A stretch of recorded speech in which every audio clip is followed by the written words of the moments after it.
Okay, welcome to the press conference. The manager and Harry are here to take your questions. We do have an interpreter and we will interpret the question and then the answer. If you'd like to put your hand up.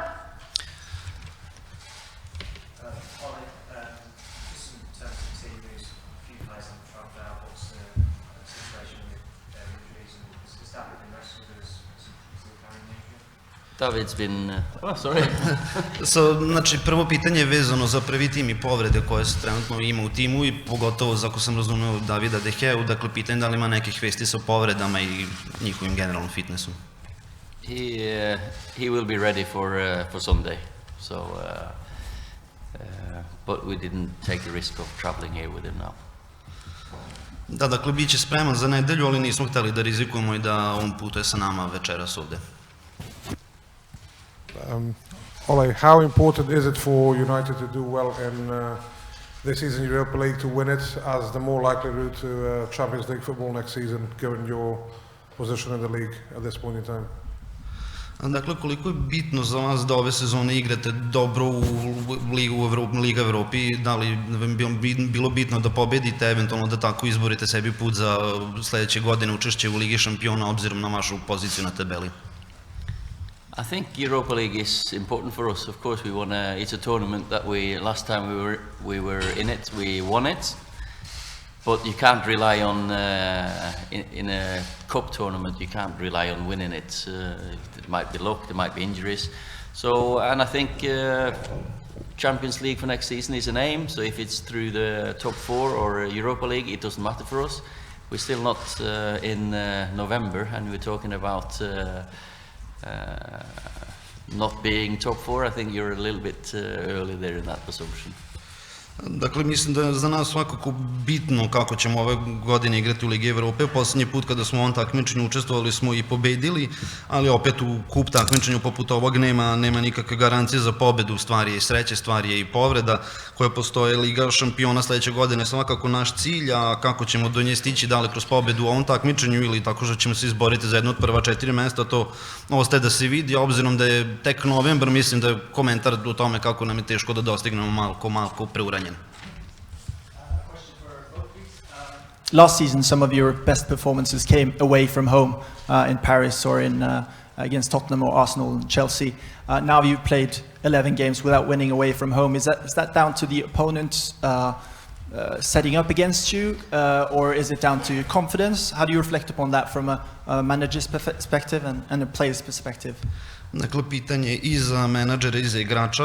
Prošle godine su neki od najboljih utakmica koje ste odigrali bili u gostima protiv Paris Saint-Germaina, Arsenala ili Tottenhama, a ove sezone već 11 utakmica ste bez pobede u gostima. Šta mislite o tome, koji je uzrok tome i koje su vaše perspektive? It's a question we've asked ourselves as well, because after I came in, we won. I can't remember how many away games, 9 on the bounce, and since then we haven't won any. So it's an issue that we have to deal with, sort out as soon as possible. And we got 4 away games now on the trot. So hopefully that statistics will turn. Da, to je pitanje koje smo mi postavljali sami sebi, a kao što rekli, kada sam došao u tim vezali smo puno pobjeda u gostima, a onda od tada nijednu, tako da je nešto, to je pitanje kojim se i mi sami bavimo i svakako ćemo morati da ga rešimo jer nam slede neke teške utakmice u gostima, tako da vidjet ćemo šta se tim povodom može uraditi. Yeah, like you said, it's never nice when you're not winning away from home, so it's something like the boss has said that we're working on, we're questioning ourselves, and we've got 4 away games now, 4 tough games, but we're going to be looking to pick up victories in the games, so we're starting tomorrow and hopefully we can kickstart that with a win tomorrow. Da, kao što je rečeno, znači nije nam ni malo prijetno to što nismo pobedili davno u gostima, ali to je nešto o čemu mi razmišljamo i na čemu radimo. Očekuju nas 4 vezane teške utakmice u gostima i nadamo se da ćemo ostvarivati pobede i nadamo se da ćemo moći da počnemo sa time sutra i da tako pokrenemo jedan pozitivan niz. Harry, over here. Harry, this is the first European game that Partizan have played since racist incidents forced to close the ground against Mulder and Alkmaar. You were involved in Sofia last week. If the same thing happens again, how prepared are you to do what happened last week in Sofia and, speak to the referee, speak to the officials, and get the game stopped?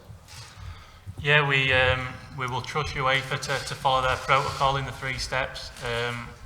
Obviously in Sofia was sickening atmosphere, something that I don't want to be part of again, and we're positive tomorrow night will be a great atmosphere, one that we're all looking forward to playing in, and like I said, if something does go off, then we'll follow the 3-step protocol, and I'm sure there'll be people on and off the pitch doing their bit to make it improve for the future. Pa ja verujem u UEFA-in protokol iz 3 koraka sa kojima se postupa i odnosi na ovakvim temama. Ono što se desilo nedavno u Sofiji je bilo zaista užasno i ne bih želeo da se tako nešto ponovi, ali mi se radujemo sutrašnje utakmice, verujemo da će biti sjajna atmosfera, a ako se nešto loše desi, ponovo mi ćemo pratiti UEFA-in protokol od 3 koraka i verujem da će se na taj način sve razrešiti. Harry, this is the first chance we've had to talk to you since you signed for Man United, unbelievably. How has the step up been from Leicester to Manchester United for you? Ovo je prva šansa, Harry, koju smo imali da popričamo s vama od kada ste potpisali za Manchester United, tako da možete li nam nešto reći o tome kakvo je bilo prilagođavanje na tim posle prelaska iz Leicestera? Yeah, it's something that I'm really enjoying. I'm enjoying being part of this club, such a big club. I like the big pressure games. It's something that I look forward to. For example, the big game against Liverpool. I'm going to be part of this club for the future. I signed a long contract here, so I knew coming in straight away it wasn't going to bridge the gap straight away to the top 2. But it's something that we're looking forward to working on and progressing in the future, and I want to be part of that. To je nešto u čemu zaista uživam cijel biti deo jednog ovako velikog kluba i ja se kao igrač radujem pritisku koji sa sobom nose velike utakmice, veliki derbi kao prošlonedeljni protiv Liverpoola. Ja sam ovde potpisao dugoročan ugovor i dugo ću biti u klubu i nadam se da ćemo se zajedno rasti i razvijati i da ćemo veoma uskoro moći da se približimo do prva 2 mesta u Premier Ligi. Ollie, goals have obviously been an issue since the first game of the season. Roy Keane said on Sunday, there's a simple solution, go out and sign Harry Kane. I want to know your thoughts on that, and is it as simple as that?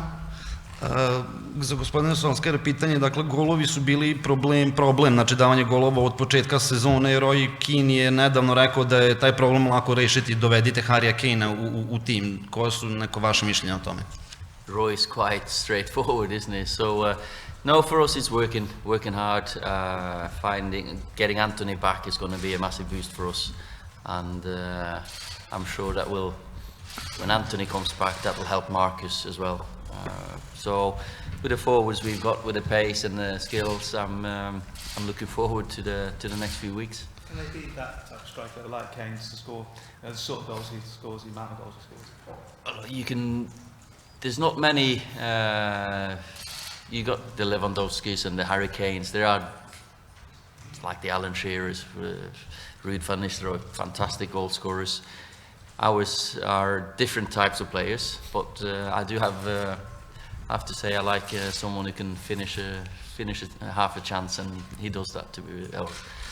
Of course, he's one of the best, and Harry's played with Harry, but he's a Tottenham player. Da, dakle, Roy Keane je veoma direktan, ali to ne znam da li će biti rješenje za nas će pre svega biti rješenje težak i naporan rad.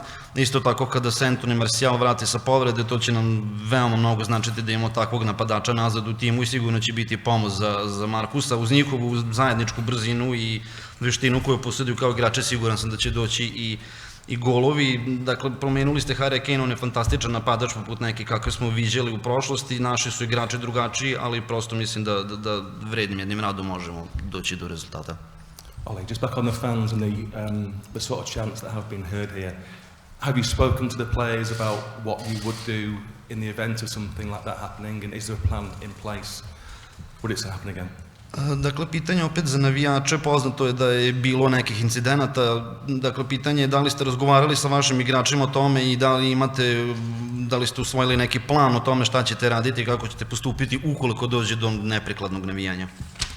Yeah, in the aftermath of what happened in Bulgaria, we've had a meeting with the boys, and as Harry said, we've gone through the protocol. But I'm sure, I believe in the good in people, and the atmosphere here is going to be, I'm sure it's going to be fantastic.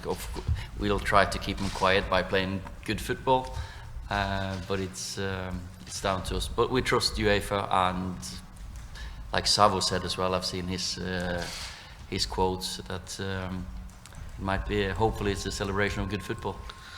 Da, posle onoga što se nedavno desilo u Bugarskoj smo imali sastanak kao tim, imali smo sastanak sa momcima i kao što je Hari rekao, već prošli smo UEFA protokol za postupanje u ovakvim situacijama, a ja lično biram da verujem u dobro ljudima i mislim da ćemo sutra imati jednu fantastičnu atmosferu na tribinama. Mi ćemo se s naše strane težiti da ih učutkamo dobrim fudbalom i dobrom igrom, ali suštinski mi za ove slučaje verujemo u UEFA i verujemo onom što je samo Milošević rekao na svojoj konferenciji, a to je da će sutrašnji dan biti jedan veliki praznik i slavljenje fudbala.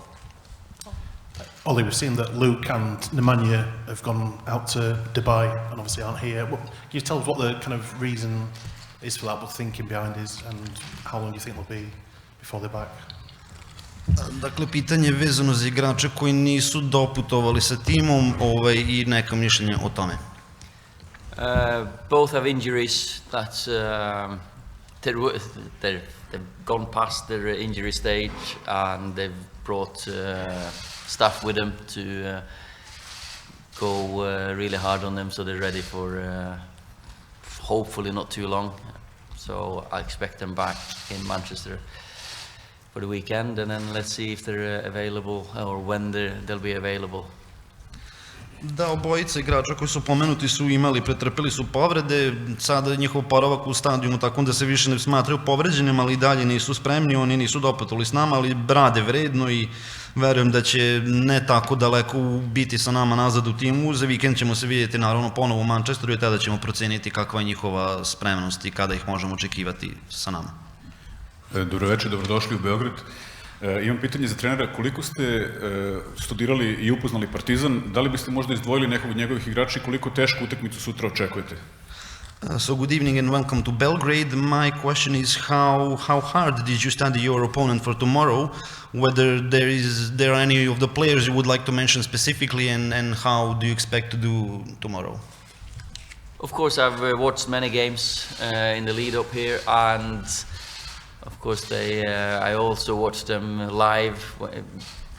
I didn't watch them live, but when they played Molde, which is my old team, of course, it was a game that I was following very close. So I know them. Spoke to the coach in Molde. What did he feel? Zoran, of course, for me, I had him in the reserves at Man United many times. Fantastic boy. Great left foot, great work ethic, and it'll be nice to meet Zoran tomorrow. Hopefully we can stop his left foot, because that is of the best quality. And then we've seen the team and prepared our team against them. Team with some pace, big strong striker, and some talent in there. 2 or 3 very exciting players. Da, naravno, mi smo pogledali zaista dosta njihovih utakmica. Ja sam lično pratio sam pomnu utakmicu protiv Moldea, pošto je to moj stari tim. Nakon toga razgovarao sam i sa trenerom Moldea da vidim kakvo je njegovo mišljenje. Tako da, spremili smo se za sutrašnjeg protivnika. Od igrača bi možda istakao Zorana, koji je bio u našem timu jedno vreme. Ima zaista fantastičnu levicu i nadam se da ćemo tu levicu sutra uspjeti da zaustavimo, jer je zaista jedna vrhunskog kvaliteta, znači odličan fudbaler. Videli smo tim sa kojim se suočavamo, veoma su brzi, igraju brzo, imaju snažne, korpulentne napadače i 2-3 zaista fantastične igrača u timu. Hi Harry, back of the room. You're obviously the most expensive defender in the world, and you've played a lot for England, but you don't actually have that much European club football under your belt. I think it was just one game for Hull. How much of a draw was that coming to Man United, getting those big nights under lights, and how much are you relishing it? Da, opet, znači, pitanje za gospodina Maguirea. Vi ste jedno od najskupljih pojačanja koje je došlo u Manchester ove sezone i želeo bih samo pitam koliko je za vas bilo značajno, koliko je na vašu odluku uticalo želja da se igra upravo ovakvim velikim utakmicama i velikim derbijima? Yeah, obviously signing for a club like Man United, you want to play in the biggest games possible. So playing in Europe is another challenge for me. it's something that I'm relishing, something I'm looking forward to. But I want to play in the biggest games with the biggest pressure, and that's why I signed for a club like Manchester United, one of the biggest clubs in the world, and it's something that I'm looking forward to. In, like I've said, in challenging myself under the lights in European football. Da, naravno, očigledno kada sam potpisao za Manchester United upravo su takve utakmice bilo nešto čemu sam se radovao. Ja zaista kao igrač hoću takav izazov velikih utakmica, velikih derbija i velikog pritiska i ja se tome zaista radujem. Znači, zato to je jedan od razloga zbog kojih sam potpisao za Manchester United upravo da bi igrao ovakve velike evropske utakmice. Okay, last two questions, James and Jamie. Ollie, given the facilities you have at Carrington, why do the players go to Dubai? Obzirom na to kakve imate na raspolaganju terene i uopšte uslove, zašto je doneta odluka da igrači idu u Dubaj? There's different reasons for when they go away for training. Da, reč je o različitim razlozima, znači iz razloga treniranja je odlučeno tako. Ollie, just on the meeting you had with the players, have you felt any need to talk specifically to the likes of Marcus and Anthony, Mason, Aaron, about what they could potentially face? And just also on Paul, he said the weekend, I think he was going to be scanned on Monday again. How's he looking? Is there any chance in Norwich? Dakle, vezano za sastanak kojim ste imali s igračima, da li ste imali i osjećali neku potrebu da naročito izdvojite i popričate s igračima poput Marcusa Rashforda, Aarona ili Antonija Marciala, i vezano za povređenog igrača, nisam čuo ime, izvinjam se, da li će i kada biti ponovo skeniran i da li ima šanse da bude dostupan za utakmicu protiv Norwicha?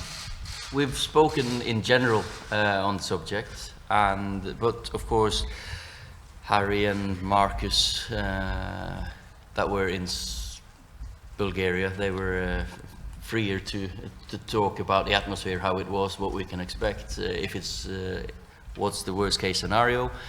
And Paul, no. Any news on how long? No. Dakle, pričali smo s igračima uopšteno o ovoj temi, ali naravno igrača poput Markusa i ostalih koji su bili na terenu u Bugarskoj su nam malo govorili o tome kakva je bila atmosfera i šta možemo očekivati i koji je neki najgori moguć scenario za nas. A vezano za Paulo Pogbu, to je povređen igrač, nema nikakvih vesti, nema najave kada će moći se vratiti na teren. Hi Ollie. The club actually had to ban a fan, didn't it, yesterday? What's the view about this at the club? Is it just a one-off? Are you concerned there's a sort of culture this may be taking root in the game and that's why you've seen it at your own club? What's the sort of general view, please? Dakle, pitanje za igrača, klub je nedavno morao da zabrani prisustvo jednom od fanova, da li se bojite da je to neka atmosfera koja je počela da se ustaljuje u klubovima i kako je vaše mišljenje uopšte o tome? I'm happy the club have identified, what do you want to call him? It's something we feel strongly about and we're going to stamp down as much as we can. Da, ja sam lično srećan što smo uspeli da identifikujemo tog čovjeka, kako god bismo ga nazvali, i ovo je nešto čemu klub ima veoma snažnu poziciju, nešto što ćemo u svakom slučaju gledati da u potpunosti iskorenimo i kažem srećan što smo uradili nešto na tome. Okay, thank you everybody. Thank you, see you tomorrow.